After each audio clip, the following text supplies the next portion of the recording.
Hey there, comic friends. I'm Travis, and this is another edition of Monster Comics Reviews. This is comics for the last week of November. Got about 5 books here I'm going to talk about in no particular order. Quickly jump right into them. You got Fantastic Four issue number 14. As the plan starts to get into place to deal with Doctor Doom. Everybody comes clean of all the who is going to kill who. They set up a battle plan. They've got the kids in place to supposedly be safe, but helping out. Then our main Fantastic Four crew is going to go diving in, storm into the place, and deal with Doctor Doom. I'm still really enjoying the comic. Don't have a lot to say about this issue. It's just fun. The kids are fun, and their experience is pretty cool. So I'm enjoying it for that. Really don't think this book's going to last a whole lot longer, but I'm going to enjoy it while it's there with all the Ireland stuff, because all the Ireland together actually make a really cool team. Quite enjoying it. Daredevil issue 33. I ended up getting this. This was from even the week before that. But here I have it, and I just don't care. Hate to break it to you, Daredevil fans. I can't get excited by this. It just is. There's nothing about this that's riveting to me. Him gathering this thing to deal with the serpents. Maybe because I don't know enough for the long-term story. I don't know. But, art's fine. It's not a bad comic, but it's nothing for me to be excited about. I'm probably not going to put the rest of it on my pull up to 36. This was enough of a taste probably for me to know that I don't need to get it when it gets relaunched at the $4 mark as opposed to the $3 mark. So, there's that. I've got a lot to say about it. Jonah X, All-Star Western featuring Jonah X, issue number 25. Curious to see how much longer this comic is going to go on. Just not sure on it. This one actually was kind of interesting.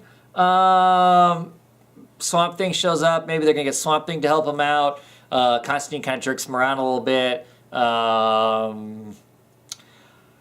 don't know.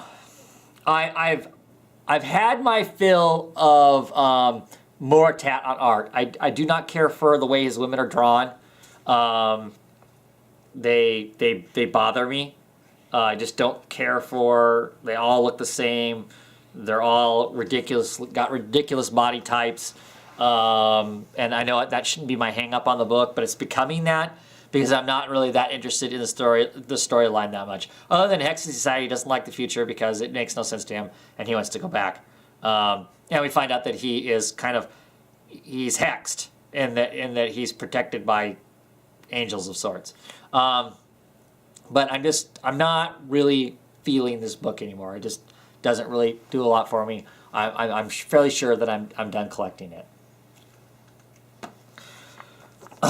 Hawkeye, issue 14, LA Woman. This is a Kate issue. She goes on she has no money, so she gotta find herself a job, so she becomes a hero for hire kind of thing, and she ends up doing more of the detective kind of stuff.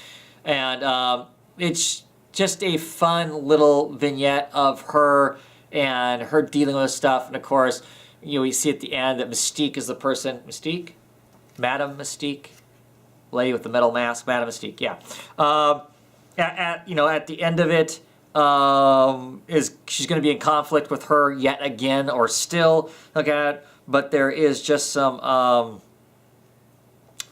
great stuff with Kate Bishop. I like Kate Bishop as a character. I think Matt Fraction does a good job of writing her, and her being kind of quirky also, but a different quirk than Clint is. And like I said, I'm still just really enjoying Hawkeye. Hawkeye's a fun book. Would like it to come out with a little more consistency, but still cool, solid book.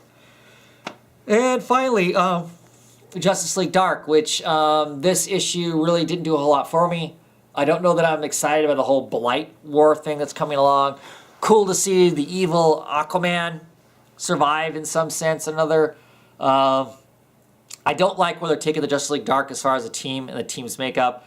It looks like they're moving out some of the characters I really like and putting characters in here that I don't need to see in this comic because they have their own Swamp Thing, Phantom Stranger. I don't need to see those characters in this book. They have their own book. Leave them in their own book. Let's keep other interesting, maybe even more dynamic magical characters from the DC universe in this book. Give them a place to operate in.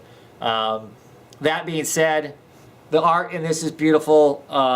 Jan's art's always great, but I don't know. I'm not really that excited, like I said, about this whole Blight story thing.